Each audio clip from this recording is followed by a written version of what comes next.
Yo, what's good, everybody? Welcome back to another episode of the Gifted Hoops podcast. And first off, before we start, I want to say shout out to my man Ev with Facts and Stats Building Up. He has the channel on YouTube. He got a Twitter and he got a playback where he does live conversations about sports, basketball, football, WNBA, more things of that nature. I want to give him a special shout out because I've known him for a couple years now. And also for this podcast, I had a lot of things going on and he waited for me. Much appreciated, bro. How you feeling? What's going on, Gift? I'm feeling pretty great, bro. You know, again, like I said, I had to keep that flexibility. Didn't want to miss opportunity to be able to come on your platform and also talking about my team. We know each other for a couple of years now. And one of the biggest things that's most important to me outside of sports, you traveled from Detroit to Maryland to attend the Fact and Stats cookout 2 times. So we've ever locked in. That picture's posted on my Twitter page. And yeah, man, I can't wait to get it, man. I can't wait to get into the topic today. Yes, sir, man. We got to stand on business, man. You know what I'm saying? If people are trying to plan events and whatnot, I like to do what I can when I can make it to make it. So making it 2 years, had some very fun times, and more are going to be on the way. So make sure to follow Ev. But we're here to talk about basketball. We are covering the Miami Heat. We had an episode last year about the Heat, so go tap in. Those links will be in the description alongside Ev's links. Without further ado, let's get right into it. So from what I can recall last year, this was before the season. So Dame was on the fence to be traded.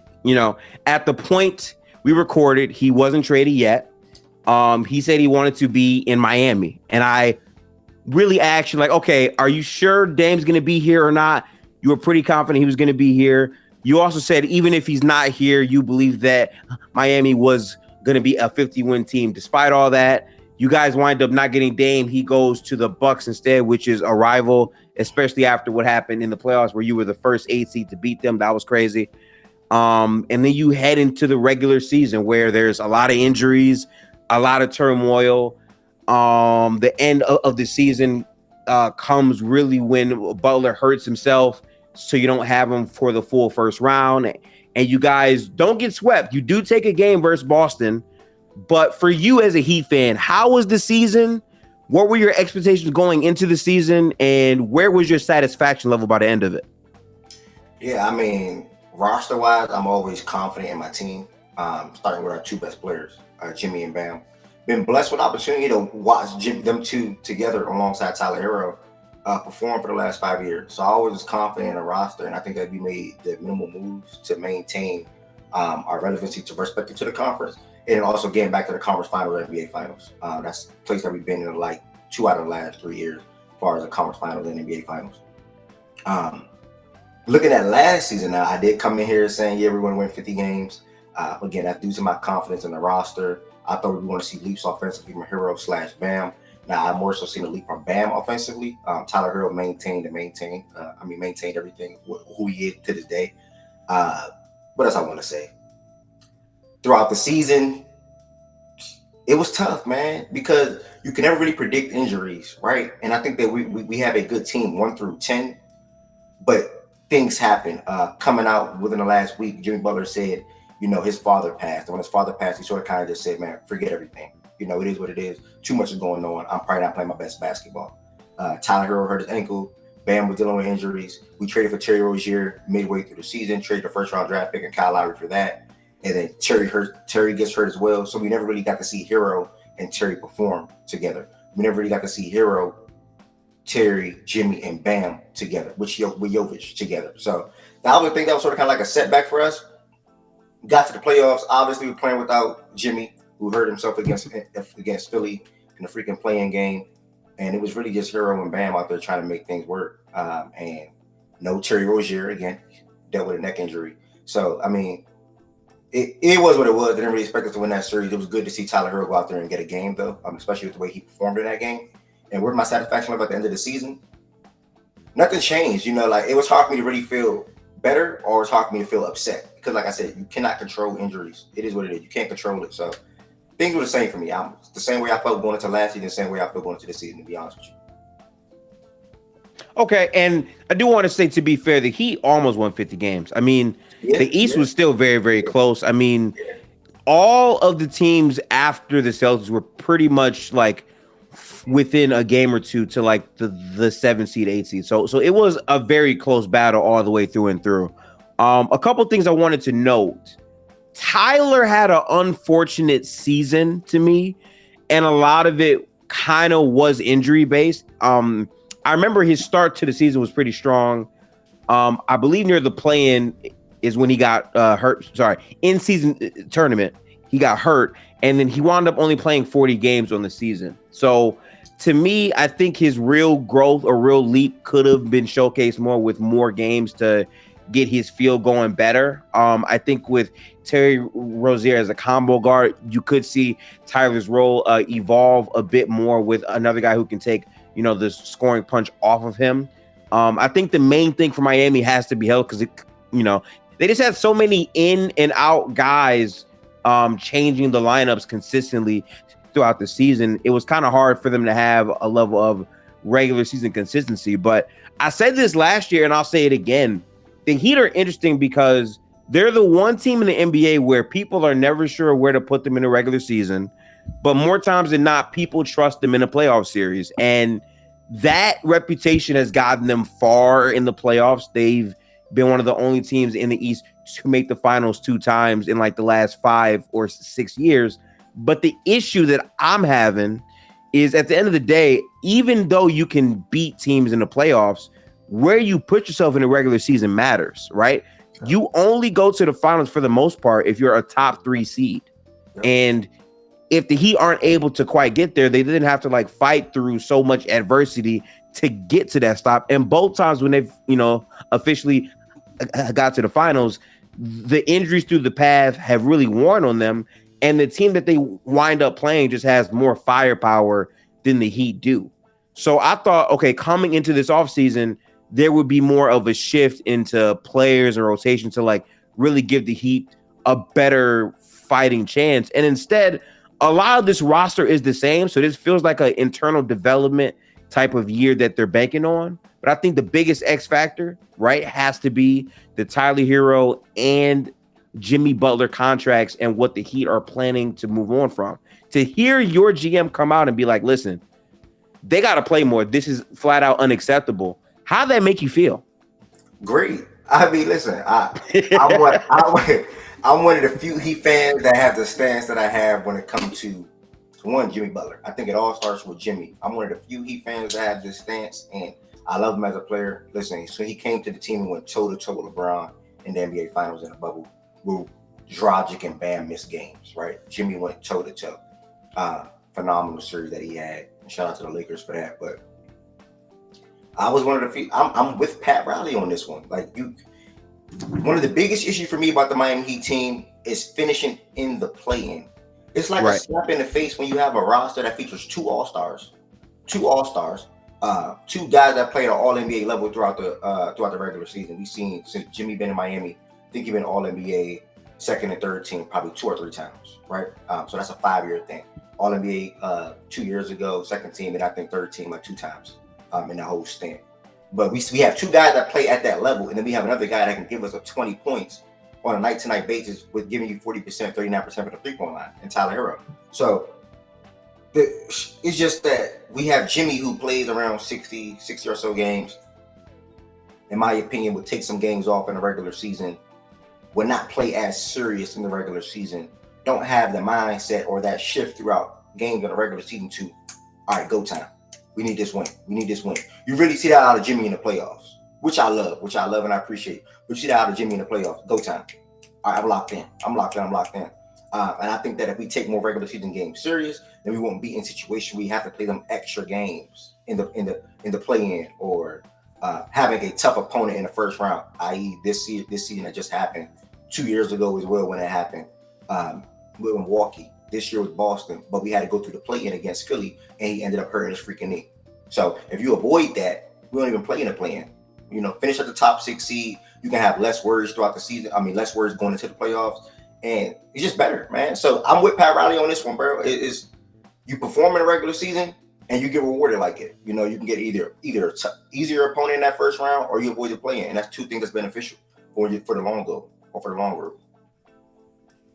I gotta say, man, as someone that watches the team, but I'm not a fan of the team like you are, I actually liked him saying this because I think what it's speaking to is, listen, guys, if we're not healthy enough to make it through a regular season where we're scrounging every year for the 6 seed or the 5 seed, at that point, how good of a team really are we? Because even if we can outperform teams, even if we don't have the talent, if our best players aren't going to be playing games, that's basically punting on the season. And good teams don't do that. Good teams fight through the entire regular season. Then they go to the finals and they handle their business. That's why top 3 seeds normally are the seeds that represent their conference year in and year out. So I liked his comments, especially when you consider the Heat's cap situation with the contract extension that they just gave to Bam, and unfortunately, the reality of who Jimmy Butler has been for years, right? Where he's been a guy that has great production in the playoffs, has multiple good postseason runs, but the injuries during the regular season and his mentality just simply keep him from being his most productive self. And don't get me wrong, I think Jimmy Butler has still had all-star seasons. I think he's still had all NBA caliber seasons. But we've seen on a night-to-night basis sometimes where Jimmy just doesn't care about the regular season as much. And this is not us thinking about it. This is not like a fan theory. Jimmy came out and said, yeah, these games don't really mean shit to me. He said that before, right?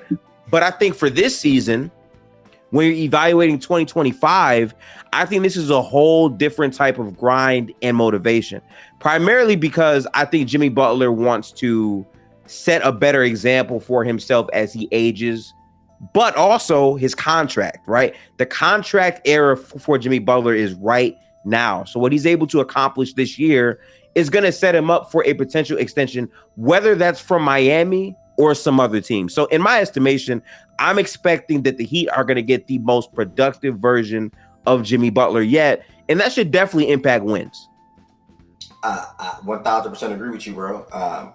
Everything that I said about Jimmy Butler in the past, that's out the window for me as far as this season coming up, because I feel something has shifted, I think, within the Miami Heat locker room, or just looking at our preseason games, for example, bro. The starters played on a back-to-back last night, when Jimmy Butler didn't even play in the preseason at all last year. They have a whole different mindset. We have a whole different shift. I think they look happy playing together, for one. And it all starts with the guy up top, Jimmy Butler, or best player on the roster, Jimmy Butler. So he knows, he said it's behind him. He said he wants to finish his career in Miami regardless. And if he gets paid, he gets paid. But that's not going to be something on his head. He's going to let his game go out there and do the talking. So he's locked in this year. I can say right now, October 17th, Jimmy Butler is locked in this season. I know he's going to have a phenomenal season. 2 years ago, he gave us 23 points, All-NBA second team. And I'm looking at that again this year, to be honest with you. I'll be surprised if Jimmy doesn't average 23 or 24 points per game, with Bam and Herro being second and third fiddle to that. And I think he'll be number one option for more regular season games this year. You've seen a lot of that with being Herro and Bam, which I don't mind if it's Bam, but you've seen a lot of that with Herro and Bam. But I think Jimmy's going to take the initiative to set the tone at the beginning of the games a lot more often this game, and also to close out games. I said this season, and also to close out games. So Jimmy is locked in this year. I'm fully confident in Jimmy play this season. I think he's going to play a lot of games this season. I think he's not taking no games off, no rest, back-to-backs, etc. He's locked in this year. And I'm excited, bro, because good Jimmy or healthy Jimmy or locked-in Jimmy is a phenomenal offensive player and a damn good defensive player. So I'm good, bro. I'm locked. I know what's coming this season. I'm good. I'm ready. I think that's the best way to put it. Butler at his best is one of the best two-way players in the league, bar none. And what I want to see growth from is the way that he's able to make the players around him more consistently better. I still feel like there's another level for Jimmy and Bam's chemistry, not just in what they captain on both offense and defense, but I'm saying like collectively as partners in their two-man games. I think that action can really evolve itself as well. You're a fan of the team, so you probably know more about this. I was reading some reports where they talked about in preseason that there was an emphasis on the shot volume for the Heat, where we want to kind of eliminate the off-balance long twos and really focus on threes and also paint basket attacks. I read that in a preseason scrimmage, the Heat counted a three-point shot as 3 points and a dunk or layup as 3 points. But A off balance leaning 2 was 1 point. And I gotta say, it's funny. I've never told you this, but I've always felt like the Heat have the most in comparison with Golden State from the perspective that they're older ball clubs. If you think about it, they pretty much alternate in the finals every year. I would say for like the past overall decade, which is wild. And when you look at it, these are two teams coming in that haven't really made significant changes in their off seasons, but a lot of it is banking on internal development. But more importantly, the shot quality. I think the Heat are focused on getting up more 3-pointers to make up for not adding some other like star player who can be super overall, I would say, reliable, and then just having their guys knock down those shots at a high level. And the thing about Jimmy Butler that really deserves credit with that, F, to me, is he's expanded his range for the past 3 seasons to prepare for this type of season where he might take the highest volume in that. What do you think the style for the Heat is going to be, and why is it different than last year to you? Yeah, so shout out to Brady Hawk. He's a guy, like a Heat reporter, something like that. And he basically right there with the team at practice, training camps, preseason game, things of that nature. And one of the biggest things, you hit on right on the nose with the threes, but outside of threes, off-ball movement. You'll see a lot of cuts this season. You'll see a lot of movement, period, this season. And you're also going to see a lot of space. So I think that's what our offense is going to look like. Spacing, off-ball cuts, and constant movement. Not really much of a stagnant offense that we've seen in the past with Jimmy getting the ball on the elbow or the right wing or dribble handoffs with Herro and Bam. Man, that's pretty much the offense. You know, Bam at the top of the key, orchestrating or being a hub. I think this year you're going to see a lot of 3-point shots. You're going to see a lot of off-ball movement and off-ball cuts. I'm going to highlight Herro, Duncan Robinson, Jaime, and Jimmy. Those are the 4 best guys on the team at that when it comes to off-ball cuts. And that's something that I've been seeing a lot in preseason. And that's one of the biggest differences that's been standing out from last year to this year. So I think that's going to be one of the biggest differences for this team, man, the offense. We all know that the Heat always been a defensive team with Jimmy and Bam starting. And I think now they're trying to shift it to be a more balanced aspect of that, and also being more diverse on that end as well.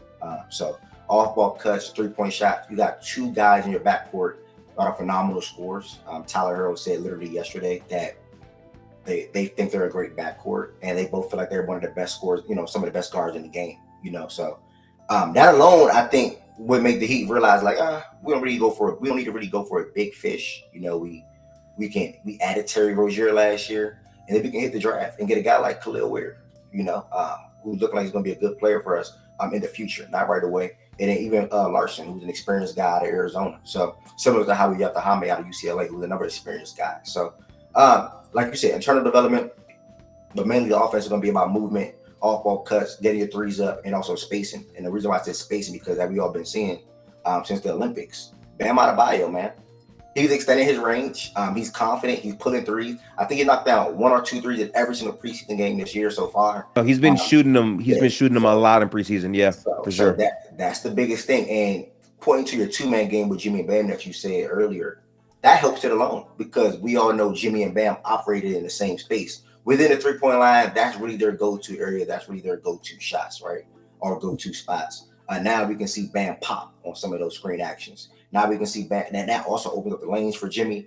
There's going to be a lot of different things that we're going to do offensively, bro. And I think it all starts with spacing and also Bam trusting and being confident and extending his range. You know, that's going to be really, really key for this offense. That because the next question I was going to ask was about Bam. Bam, to me, has had such an interesting run as a professional for the Heat, where he was this guy that was drafted. People weren't sure about how good he was going to be, to working on his game every year, to now he's one of the best defensive players in the league. And every year offensively, he also takes a step, with his latest step being the addition of the 3-point shot on volume. Now, it's preseason, so like I get people not wanting to overreact to preseason, but my bigger point is it's not like he's, I guess, maybe shooting 1 3 or 2 threes. He's shooting on volume in many of these games. So even if it drops off in the season, at the bare minimum, he's going to probably get up at least 2 threes a game on average. And for Bam to add that to his shot diet, this is important to building up the reputation if he's to become a good shooter. Because now, if you have Bam's defense with his passing, with his downhill game, and he can be a respectable catch and shoot 3-point guy, it just adds so many different layers and dimensions to the Heat offense. So I like to see that from Bam, but Bam's growth, I mean, the things he was doing for Team USA overseas with his defense and his overall switchability, he remains to be one of the most versatile players in the NBA. And I don't think that he's been properly respected in terms of his defensive ability to really be in that defensive player of the year conversation. Me personally, I think he's going to really make a run for it if the Heat have a very good, productive regular season. How do you feel about Bam Adebayo taking these leaps year by year? And what do you think 2025 has for Bam? One of my favorite players. I mean, listen, I'm a Kentucky fan. He went to Kentucky, so my support for Bam is not new. It was a blessing that he got drafted to my team, same as Tyler Herro. And I feel like this is a guy that evolved his game literally every single year. You come into the league, and we already have our guy. Let's be real. The Miami Heat, in their eyes, Pat Riley and Mickey eyes, we had our guy at that position in Hassan Whiteside. We get Bam Adebayo to sort of kind of view them as like a 4 and a 5 situation, what we're doing with Ware and Bam right now. Ultimately, Whiteside got paid, then he sort of kind of faded out, did not pan out anymore, injuries and things of that nature. Bam became the starter, I want to say year 3. That same year he became the starter, he also hit the All-Star game. He evolved his game offensively in every single season. He always been a good passer. That was on display probably year 3 on down. The biggest thing that he did this past season was, in my opinion, get a go-to move. His go-to move is his little shimmy post fade. He's a phenomenal. He has one of the best touches around the rim with the floater as well. I seen a statistic on that yesterday. And then the mid-range shot. He always had the mid-range shot as well. So every single year offensively, he improved his game. And I was talking to numerous people within the last 2 years. And I was like, man, the next step for Bam is going to be him extending his game to the three-point line. And I always knew it was coming. I never doubted it. It's just that Spo and them didn't really trust him shooting it, right? So he put a lot of work in to gain that trust. And they were talking about that in the Olympics over the past summer. Talking about that trust being gained and really him just trying to evolve his game offensively. Not just for the team, also for the rest of his career. Like he's around, 27, 28. And I think to become a stretch big while also being able to get downhill and grab rebounds and push the pace and initiate yourself at your 6'8", 6'9" frame. And being one of the best defensive players in the world, like you just said, that's very key, bro. So this year for Bam, this is going to be beautiful. Like, I can't wait, bro. I'm so ready to watch. I can't wait till next week already. I can't wait to watch because I know what our 2 best players are going to bring to the team on a night-to-night basis, especially offensively. Like I said, I think Jimmy's going to take more games seriously in the regular season. We're going to see him back at his All-NBA second team level that he was at 2 years ago from an offensive standpoint. Gave us 23 points, something in that ballpark. Bam was all been around he went from like 17 to like 18 to 19. I think 2 years ago it was 20. This past season he went back to 19. But that just shows that the field goal attempts were going up. The offensive aggression went up or was going up. And this year he now views himself, or he now is the captain of the team, dating back to last season. But he carries that on his shoulders now. He's one of the captains on the team, and he knows he has to do offensively to make this team go. You know, it just can't be me and Jimmy's going to set the tone defensively. And whether it's Herro or Terry or myself or Jimmy going off, that can help us win games. No, you and Jimmy come out, be the best offensive players on the team and the best defensive players on the team, and let Herro and Terry get in how they fit in. Herro, for one, is excited to be off ball this year. He's speaking to how this is the most he's going to be playing off ball since his rookie season when he's playing with Dragic. So that's key. You're going to see a lot of Terry and Jimmy on ball with Herro roaming and being off ball and doing what he do best, and that's shooting the ball. So Bam is going to have a phenomenal offensive season. I can't put a number on what he would do this year. I know it'll be 20 points plus, like he did 2 years ago. But the involvement really the growth is really just going to come from the confidence in the three-point line, turning yourself into a stretch big, being a respectable shooter, opening lanes for Jimmy and Herro, and also Terry. So, I mean, it's going to be beautiful, bro. I think Bam is going to have a phenomenal year offensively. The defensive player of the year, you saw his comments yesterday. I think it was yesterday where he said, it's different how they do it, you know. And realistically, he thinks he is the best defensive player in the world, which I agree with. But it's going to be hard for him to win that when it comes to Wemby getting so many damn stats, you know, in the statistical category with steals and blocks. So I agree with him. I think they look at that. They don't really look at the impact that much, because when you're looking at the impact, he is the best, you know, the most impactful player defensively in the league right now, especially for our team. So that's how I look at it. Yeah, I was going to say that. I've tracked this award multiple times because, as you know, I often wind up defending players like Gobert, who has so many DPOYs, and the criteria that is consistent no matter what in terms of who wins it is normally you have to be on a elite defense. Yep. And you have to be a elite defensive player who's impacting that defense. Yep. Normally, a elite defense for them is considered to be like a top 3 defense, really top 5 overall.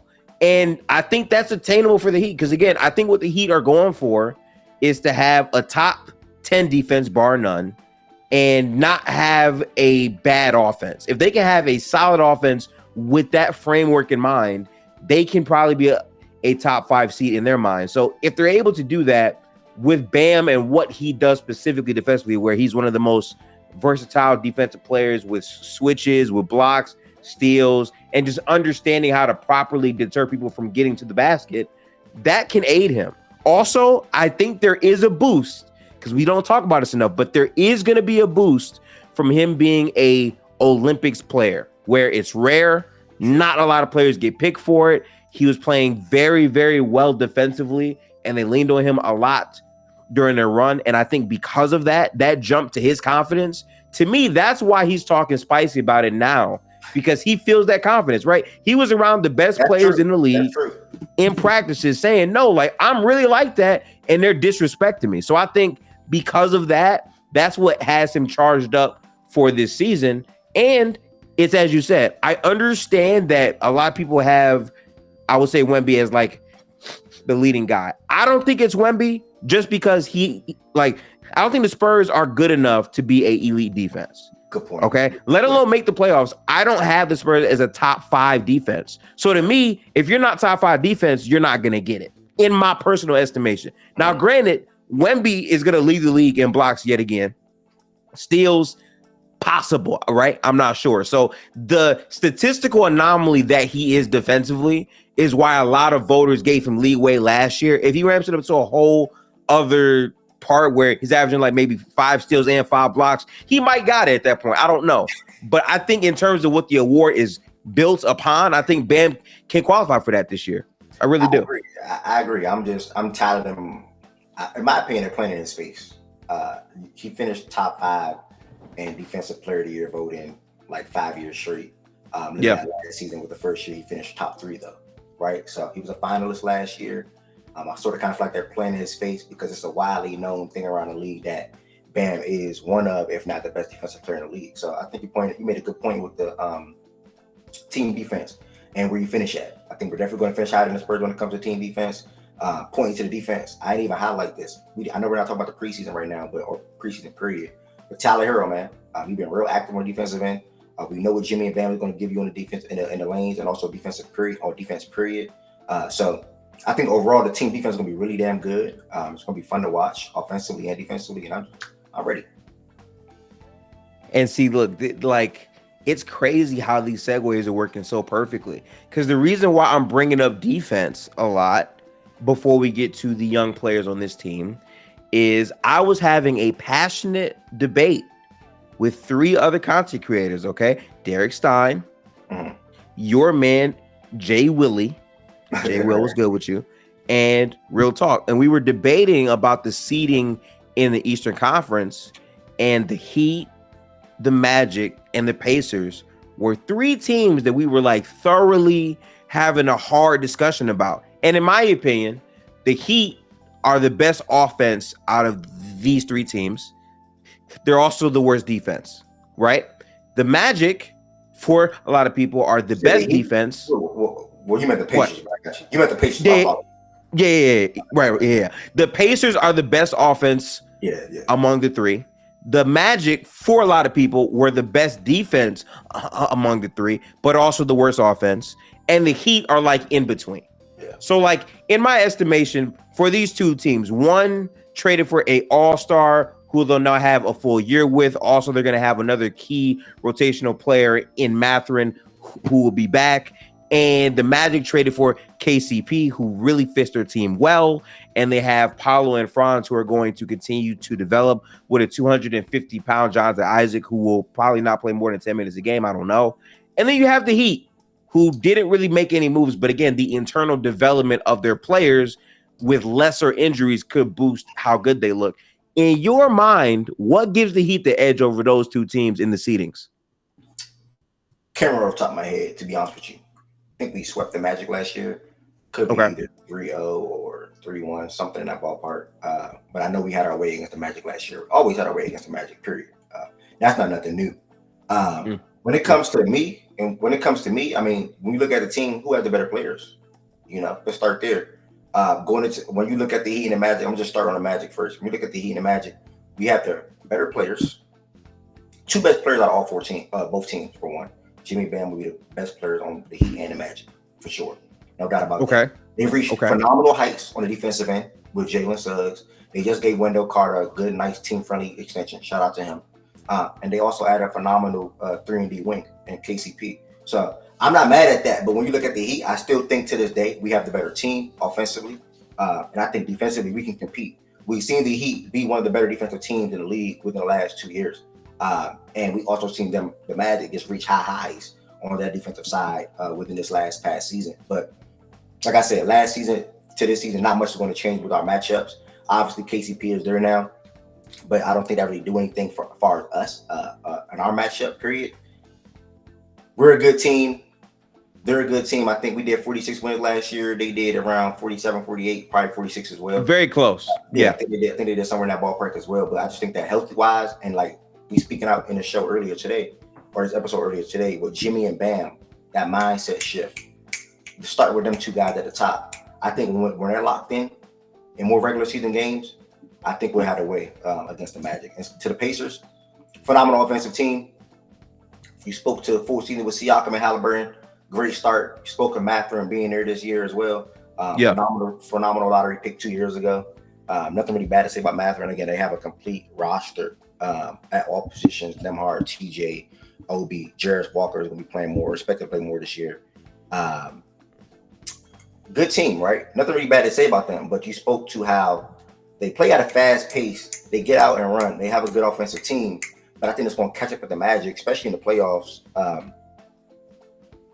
is the defense. The offense, it can get you to the regular season. It can get you to the regular season for sure. But I still will lean us because, again, Jimmy and Bam, man. I know it's like, you're putting everything on Jimmy and Bam, but when you have two guys that can reach heights offensively and defensively, it's really hard for me to pick against them. When you look at the Magic and the Pacers, now we're talking about the other teams in the conference that we'll probably get to a little later on, then I'll probably have to dive into or give me different reasoning and things of that nature. But as far as the Magic and the Pacers, I don't think they have the team to where I should be worried about when it comes to them going against the Miami Heat. Jimmy Bam will lead the way. Terry and Herro will get things going. Kevin Love will still be Kevin Love off the bench, stretch big, rebounding, phenomenal outlet passing. I'm going to get phenomenal minutes off Jaime off the bench. Surprisingly, I wasn't a fan of it at first, but the moves make sense. Alec Burks, he's going to be a guy that's going to be in the rotation this year. Josh Richardson, he's going to make it. He should be expected to get on the court within the next week or two. So he's going to be back. So we have a complete team, bro. And it's hard for me to look at the Magic and the Pacers and say, yeah, these teams are better than us. Oh, yeah, these teams should be better than us. Why? I want legit reason on why. We had phenomenal success against the Magic last year. Can't remember our game against the Pacers last year, but I think they went back and forth. If we played 4 times, I think it probably went 2-2. Should have came in here with that information. Didn't know we were going to dive into the teams. But at the end of the day, yeah, man, I think start with Jimmy and Bam. I think they're more locked in this season. They played in every single preseason game this year. They're not playing in a one tomorrow, I want to say, tomorrow. So I like what I see out of my team so far, man. They're off to a phenomenal start. So Pacers and Magic, no worries for me. Okay. I wanted to test the temperature of this because I think for a lot of people, some people, if they had to choose a team in the playoffs, I think some people would say the Heat are better. I think in terms of regular season scenarios where who will just have the higher seed, people question if the Heat are going to be up to par because of what their history and track record during the regular seasons outside of the 1 year where they were. I believe the number 2 seed would really show them. But as you said, with all of the changes in terms of their focus and attention to detail for the regular season, maybe they could look different. I also could understand the perspective that, hey, one team didn't get a full year with a all-star player who really changes things for them. The growth and development of Tyrese Halliburton, who was also a Team USA player as well, could, pay some dividends. And then for the Magic, it's like just a young, scrappy defensive team that offensively will leave some things to be desired, but defensively could maybe end their season as the best defense in the league. Like they have a chance to really go for that. And that type of tilt could be what brings them a bit more wins than the Heat. My thing is only one game separated all three of these teams. And I'm bringing this up because to me, that's going to be the fight. Like we always, right, as NBA content creators have, right? Most of us acknowledge, okay, the Western Conference is better than the Eastern Conference, but the East is mad competitive. Like from 1 through like 9, it's actually a competitive batch of teams, and those teams were just teams that people directly wanted to compare to the Miami Heat. So I had to get your thoughts about that. I caught myself to piggyback real quick. I caught myself earlier while I was hosting the show that I was going to praise the West, for the West being what they've been over the past, but I think the East. I said the East. I think the East is catching up, bro. The East is catching up. The East added 3 star players now from that Western Conference within the last 2 years. Paul George is going to Philly. Cat is going to New York. Dame went to Milwaukee. All those guys been in the West for some time now, right? Probably like the last 5+ years. All those guys. Paul George ain't been in the East since Indiana. That was a long time ago. That was a little minute ago. So now when you're looking at the top teams in the conference, I think we're going to have a couple of 50-win teams this year in the East. A couple. Last year we only had 2. But now when I think about the Eastern Conference, I'm seeing Boston 50+, obviously. I think New York should win 50 again. They won 50 last year. Philly was off to a phenomenal start with Embiid healthy. He got hurt. Granted, he's not playing in back-to-backs this year, supposedly. They want him healthy as possible for April. But even when he did get hurt with his injuries, they still won, 47 games. And then you just pointed out how the Heat, Magic, and Pacers were all separated by a game. Also, one more team to point out, the Cavaliers, they won 48 games last year. And the Cavs, man. Yeah. Garland was hurt. They're going to be a phenomenal regular season team, too. And he just came out with a quote today that basically, long story short, everybody that turned on me, I'm going to remind y'all. That's basically what he said. Right. So, I mean, it's going to be fun, man. It's going to be fun. I think the East is caught up for sure. 1 through 9, I'm right with you, and I completely agree with you 1,000%. Yeah. So we're going to revisit this when I asked you to slot where you think the Heat might range officially. I just wanted to quickly preview that. I kind of want to get back to the roster because there's a couple players that are very interesting this year for me in terms of their development. You have a Jimmy Butler on the roster, but I want to hear your comments on Jimmy Butler light. Jaime Jacquez, to me, is one of the most interesting players because year one, you don't see many rookies get minutes on a Eric Spoelstra-led team. Yeah. Most of them have to go to the G League, have to spend years and years overall developing. Even when you look at a player like Jovic took a lot of time to start to get burned. Yeah. Jaime got burned from day one. He's very polished. He knows how to pass the ball. He can get downhill. There's just a lot of cool things Jaime Jacquez can do fundamentally as a rookie player. What do you think his sophomore season looks like for the Heat? And do you think he can be a big part of why you guys are productive this season? He's definitely playing 25 minutes plus. He's definitely the first guy off the bench, in my opinion. He's our best player on the bench. Let me start off and saying that. And man, I think the biggest reason why, to be honest with you, me being a Heat fan for so long, it's very rare that you'll see the Heat. Well, let me not say that. When we drafted Jaime, he was a guy that viewed as like an established guy in college. He played 4+ years, 4 more years at UCLA. He was a phenomenal player, and everything that was on display in Miami was what he did in college, 1,000%. I'm talking about the feet work, post touches, slashing to the basket, being a good passer, being a good finisher, and also shooting from the outside. Those are six different things. And not being a slouch on defense. Those are 7 different things that Jaime specializes in, right? And he also has a nice frame. He's not 6'2", he's not 6'3", he's not relative. I wouldn't really call him a small wing. He's a good 6'6" with a nice frame, right? And he works. Has one of the best top motors on the team for sure. He works, loose balls, always moving, always being high IQ player at that. High IQ player. I want to highlight that for Jaime. Gave us 13 points, 12 points, something like that in his rookie season. That's rare, bro. That's really rare. We're not going to see a lot of Khalil Ware. I can't wait to see him because I know what I've seen in the summer league, and I know I like Khalil Ware a lot too. I know what I've seen in the summer league, and I know what I've seen it so far in the preseason. Shout out to them summer league champs, and shout out to Josh Christopher, shout out to Khalil, etc. Right, but Jaime again, I think he is the one of the most important pieces on this team because I think he's our best player off the bench. We're going to have Duncan Robinson, Jaime, Kevin Love, Alec Burks, Josh Richardson, sadly Thomas Bryant. You're going to see some of them. Thomas Bryant. sadly, you're going to see some of them guys. And when you look at that crop, Jaime, in my opinion, is the best guy because he can give us what Jimmy brings to a lesser extent, a lesser version. They operate in the same space. They play very, very, very, very, very similar. Obviously, just not the defensive force that Jimmy is, but from an offensive standpoint, he's really damn good. You can feed him the ball in the post, and he can make a play from there. He can make a read from there, especially if he has a small defender on him. He can look to score himself. So Jaime, man, I can go on and on about Jaime. I like all our young guys on the team, bro. I can talk about every single young guy on the team. I love them all, but Jaime is the most important one for me. He should be the first man off the bench. And he's a guy that can shoot from the outside and also finish around the rim as well. Pass, cut phenomenally, play good defense. That's why I give him the edge over Duncan Robinson. And he's just a better player than Duncan Robinson, in my opinion. So Jaime is really important, bro. Numbers wise, I don't care what nobody do on this team. Numbers wise, only Jimmy Butler. Jimmy Butler's a guy that needs to give me 23 points in the regular season.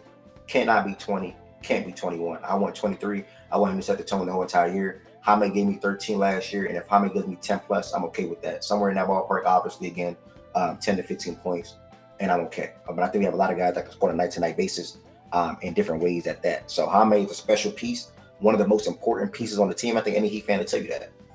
Being the best guy coming off our bench, so I can't wait. Okay. I like that detail you gave. I like Jaime, bro. I like Jaime, man. I really do. Yeah. I think Jaime had a lot of moments during his overall regular season that really showed how he can impact the game at a high level. And again, it's hard to be productive in this league as a rookie number one, but to be that on an air exposure team where much is asked, much is commanded of you, even though there were injuries, for him to play that much just showed where his head was at as a basketball player. You can't be some guy that is just coasting off of your gifts. You have to actually be dialed into what the game is asking of you. That's what Eric demands of his players. And he did that. That's the most I've seen a rookie play. Especially a lot of pivotal minutes, key minutes since Justice Winslow. Eric loved Justice Winslow. The Heat loved Justice Winslow.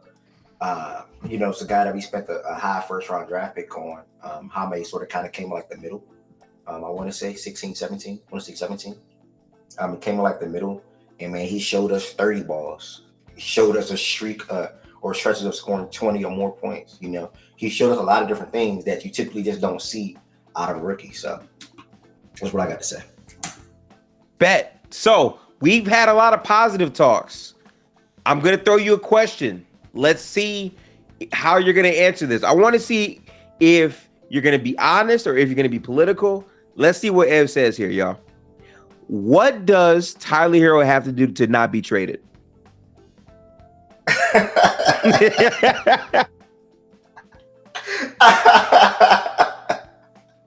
Listen, man. Listen. I'm listening. I'm all ears. Oh man, that's a funny question. I mean, listen, his name been in the rumors for the last 2 years. He's happy to have made it. I really think that Bill came out. You probably saw what Bill said as far as he was really focused on Milwaukee and Miami, right? They didn't hear back from Miami. I think that a lot of that probably due to Tyler Herro. They didn't really want to move off Tyler Herro just to get a Bradley Beal back. So he are really confident in Tyler Herro. They love Tyler Herro. What do I think he has to do to continue to make it and not get traded? Up your game. And how can you do that? It starts with the defensive end. And I already pointed to his activity that I'm seeing in lanes in the preseason, throughout 4 preseason games so far. He knows that's the weak spot on him. Also him getting to the cup. He's having a lot of nice left hand finishes in the preseason so far. He's getting downhill. He's moving off the ball. He's shooting well. So if he can give us his normal 20, 22 points, whatever, on a night-to-night basis, with giving us good defense and not stepping on toes or not getting in the way of Jimmy and Bam, not turning the ball over, things like that. Not being a guy that's getting picked on constantly, not looking like a weak link, not being able to close out games because if you want a defensive side of the ball, I think I can continue to save him. I think I can continue to make Tyler Herro stay on the Miami Heat team this year or next season. I'm sorry. Okay, I like that. I like that from you. Listen, I had that locked in chair because I think Tyler Herro is low-key one of the most polarizing role players because when we were ranking the shooting guards and we got Tyler Herro, a lot of people didn't want to talk about him. He played 40 games. He's not that good. Yeah, they put up and I would never, and sorry to cut you off, but I would never understand that, bro. I mean, this is a guy that came into the league and had to play out of his initial role when drafted because of the inability to have a true floor general / point guard on the roster. That's the honest truth. And that's why he came out this summer and said, this is the most I'm going to play off ball since my rookie season. Granted, you can become better, you can perform, you can do your thing, right?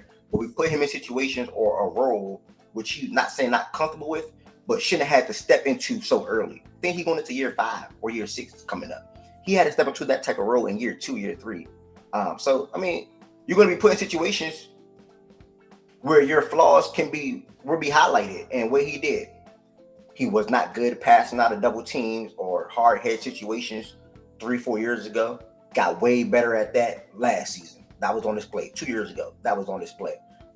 Also spoke about how he got stronger, being able to handle the physicality that he dealt with in Boston series. He said that was a phenomenal learning tool for him, being that main ball handler. But now he's really looking forward to playing off ball, bro. And I can't wait to see it.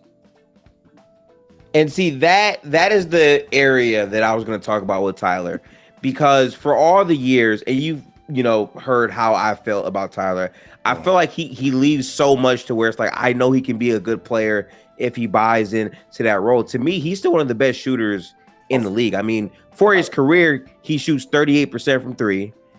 He attempted 7.9 last year. The year before that, 8, and he shot 39 to 38% on that volume. So to me, Tyler Herro in an off-ball shooter type of role where he's getting his off of shots and then close out attacks or secondary empty corner pick and roll. Like, I think there's potential for him to grow more and more in that role. And with better passers and playmakers around him, I think it takes pressure off of him from having to self-create so much, which can lead to the most efficient version of Tyler we've seen. Exactly. And that can make the Heat a much better team, in my opinion. If he does that, that will stop him from getting traded. I do believe that. And granted, he's not the best self-creator. So when you're on ball, you're looked at to self-create. So, like I said, he was put in a situation to where he wasn't going to be able to fully blossom in. Granted, people are probably listening to this are probably going to listen to this and say, well, get better, be better, do better. Right. But it's not that simple. I mean, it's not that simple. You're in the NBA. You're going against physical defenders, So I'm glad he highlighted what he knew he needed to work on. And I'm glad he did such. And I'm also glad that he's looking forward to the opportunity to play in the backcourt alongside Terry Rozier and also having the ability to be more off ball than usual. So I got to give Ev credit because you did state a flaw in Tyler Herro's game. Shout out to Mr. Facts and Stats, man. That's got to be real. I got to be real. But yeah, no, like I seriously can't wait to see how that role grows. But now we come to the final boss of all questions. Let me do a quick spin around to get the crowd prepared for what we're about to do, okay? Are you ready for this? I'm ready. Eastern Conference talk, man. We already hinted at it with the Magic and the Pacers. I want you to know we spent like 2 hours trying to power rank where the teams fit. And I'm going to tell you the reason why a lot of people are lower on the Heat, okay? No major name addition, largely the same team from last year. They question how many games Butler is going to play locked in or not because of the injury concerns. And they feel like this team has not been focused in the regular season, whereas there's more younger teams who have better widespread talent more than up top.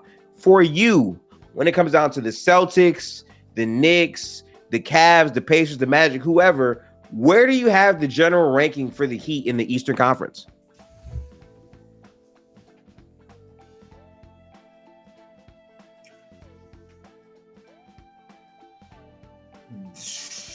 The highest seed I think we could reach and probably should reach the highest.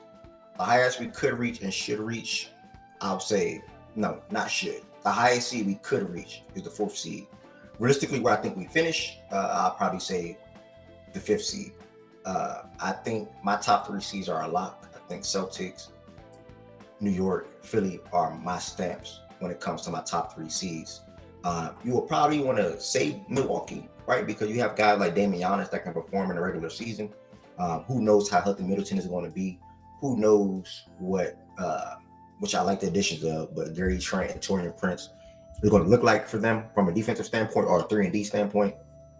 So I'll probably lean Milwaukee to be in that 5. But when it comes to Cleveland, Orlando, Indy, I think they're all going to be in the same. In Miami, I think they're all going to be in the same ballpark.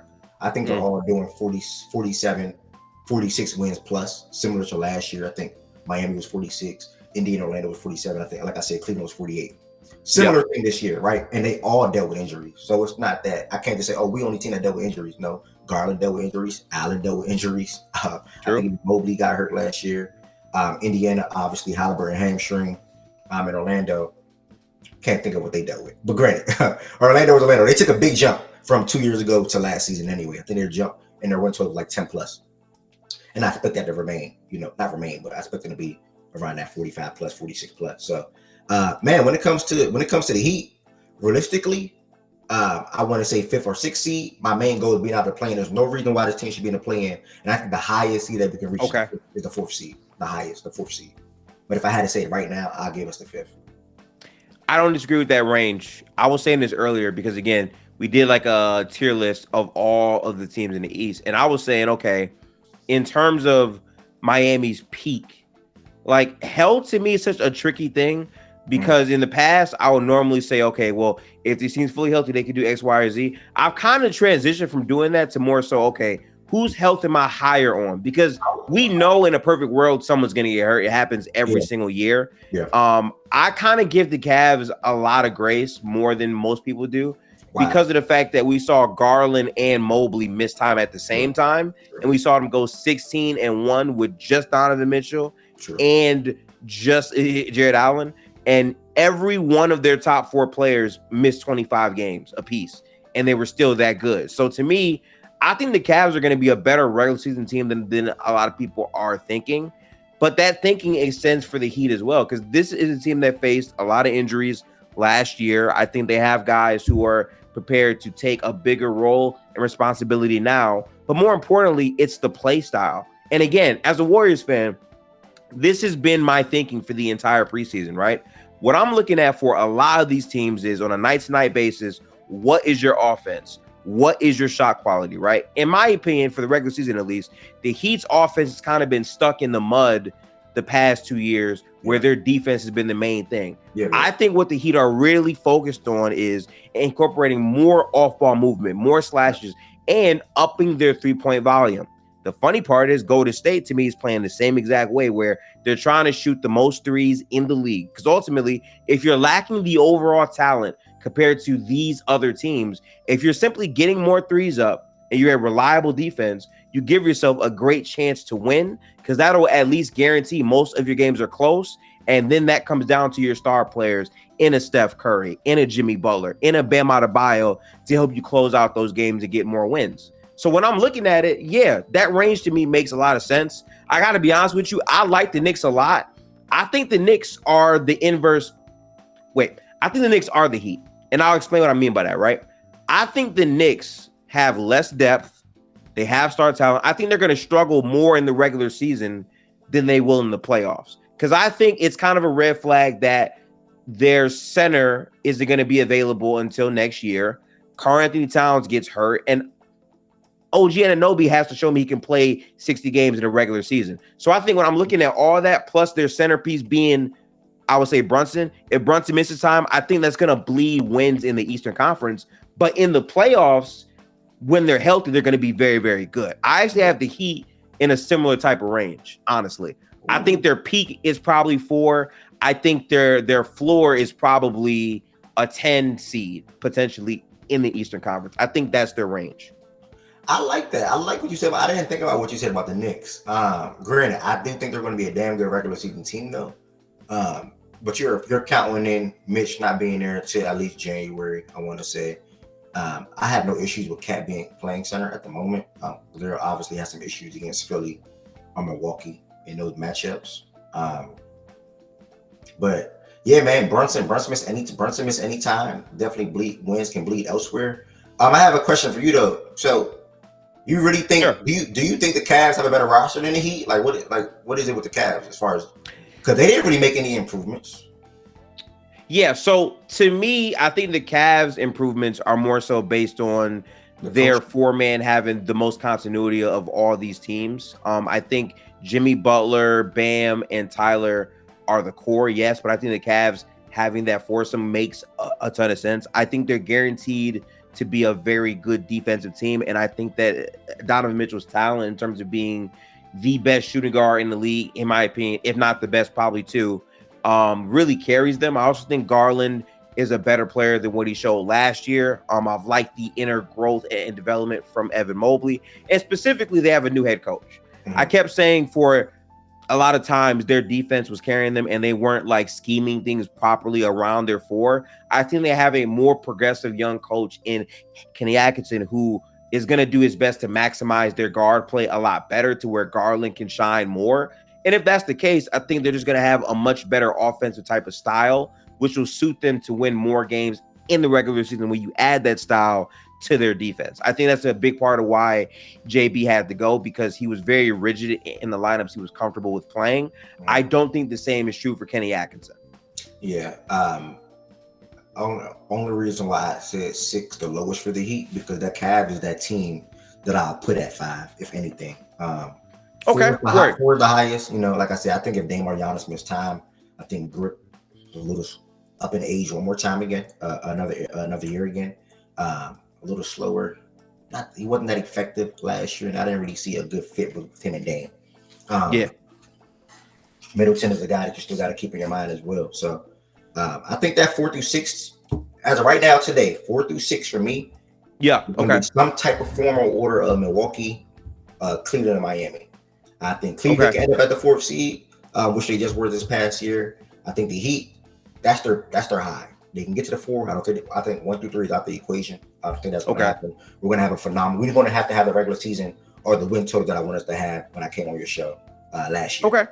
The 50 win plus, 50 or more. It'll be a little crazy for me to come out right now. So I think the Heat win 50 or more games. I think we stay in that 46, 48 range, 46, 49 range.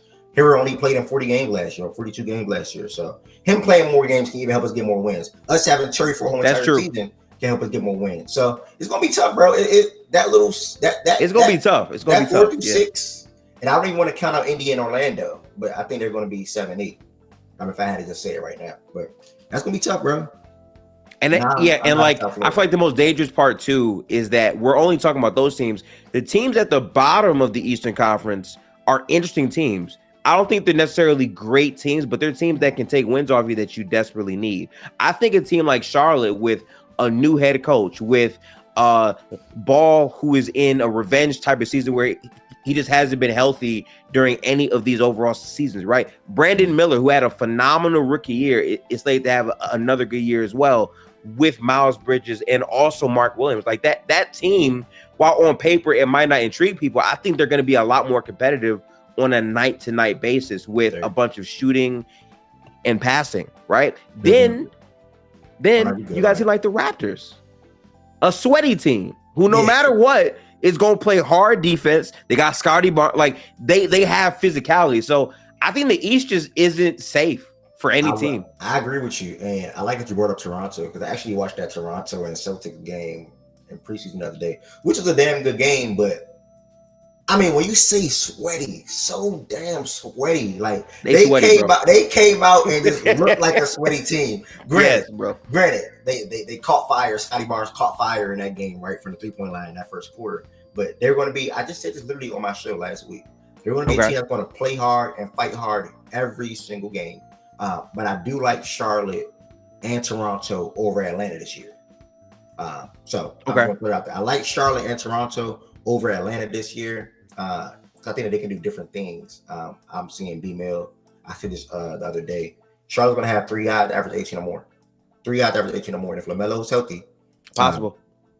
if LaMelo's healthy, you know, there'll be a better regular season team as well. I find this so funny, by the way, because I was fighting for my life. Because again, we ranked the East, and I said Charlotte and the Raptors are going to be slightly over the Hawks, and I got like yelled at for that. And like, this is no disrespect to Trae Young, but the reason why I'm saying what I'm saying is because I think there is a sense of this team getting better by addition from subtraction by not having DeJounte.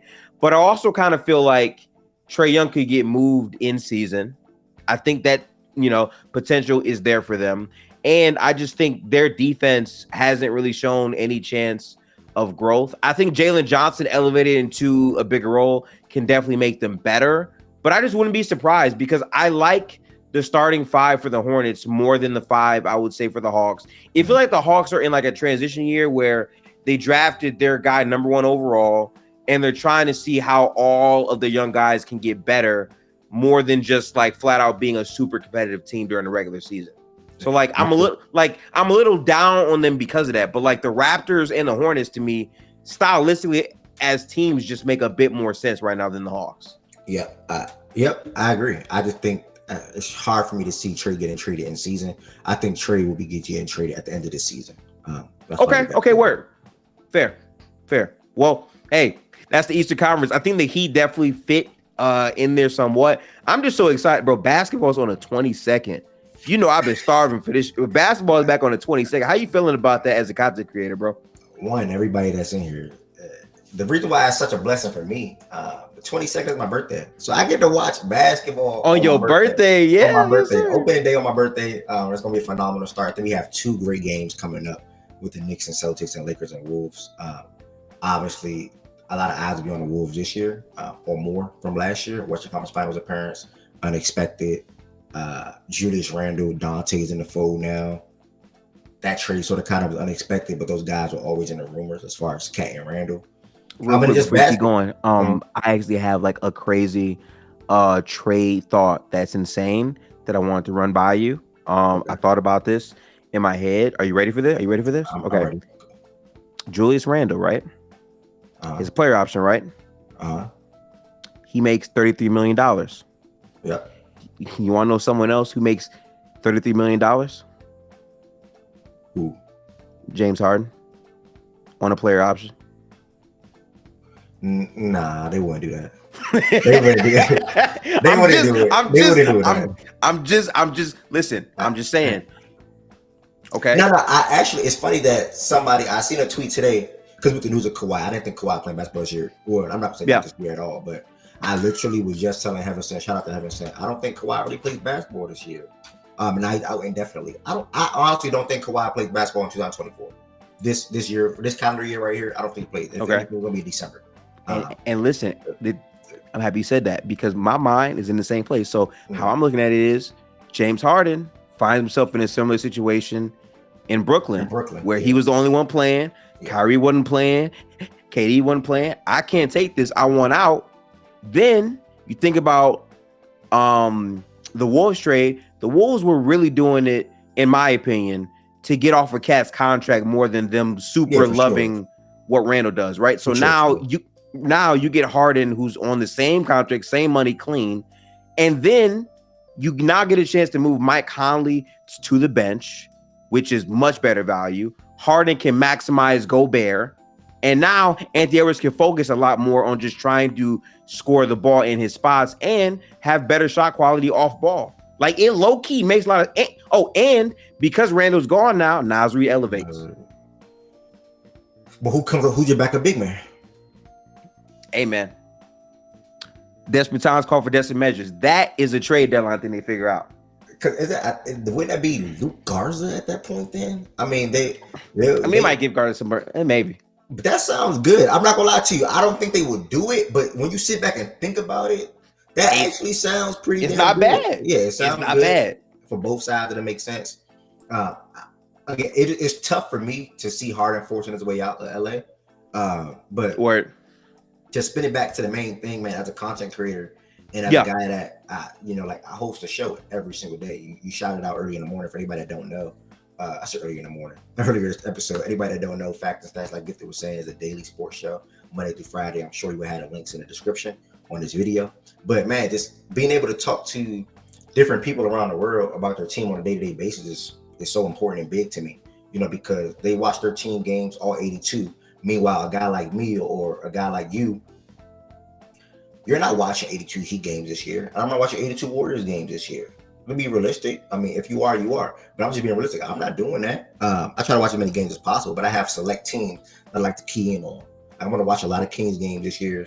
I'm going to watch a lot of Celtics games, obviously. I'm going to watch a lot of Dallas games, Phoenix games, things of that nature. So Grizzlies games too, and OKC. So it's like having Grizzlies fans come in, whether it's my platform or you talking to Grizzlies fans or any other fan base around the world.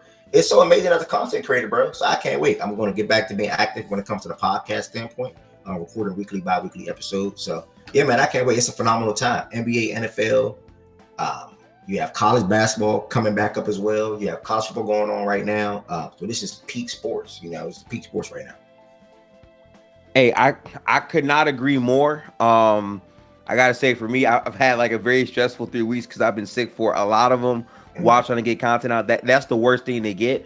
And with this podcast, every summer I try to cover all 30 teams, and it's like, whoa, like I gotta find people, hit them up, schedule it, talk about it, yada yada, ins and outs. And bro, the season starts in 5 days. I got double. I got 10 teams I still got to get out, so I'm literally just upload, and then we start the season. Which, to your point, watching 82 games of one team, especially when you try to watch all the teams, is just not viable for a lot of people. So I feel you on that for sure. Yeah, I started like a What's Next series on my platform last year, actually, and I recorded with I got to like 5 teams. I think I did Sixers.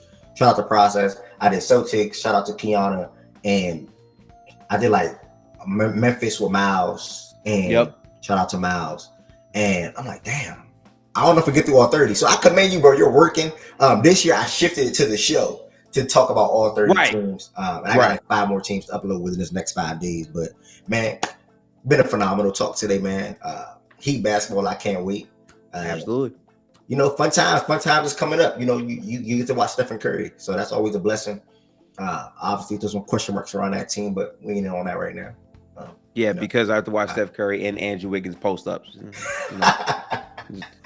It's a little, But yeah, man, Ev, I really appreciate you. For everyone who made this far, make sure to go tap into Ev. I'll put all of his links, his Twitter, the Facts and Stats website. Go get your merch, all of that stuff. Also, the playback where he streams pretty much daily all types of sports. So definitely go tap in there. All of those links will be there. And this is a great episode. Every time we link up for like content for long shoes, we be getting to it. So we'll definitely have to tap in. I agree. I mean, it's like, again, like I said, I maintain flexibility for this. I didn't want to miss this opportunity. I always enjoy talking to you, whether that's your platform or whether that's my platform. We always talk, and it's like the chemistry is there. So, again, thank you for the opportunity, brother. In season, we lit too. I'm gonna hit y'all back in the season to make sure we can get checks and balances at like the All-Star break or something. We're gonna talk, bro. We're gonna talk. I got you. Bet. Well, y'all have a good one. I'm gonna go cook because I've been driving around for like an hour and 30 minutes, so I'm ready to eat. But peace out, people. Have a good one. The season starts soon. Tap in and watch basketball. Peace.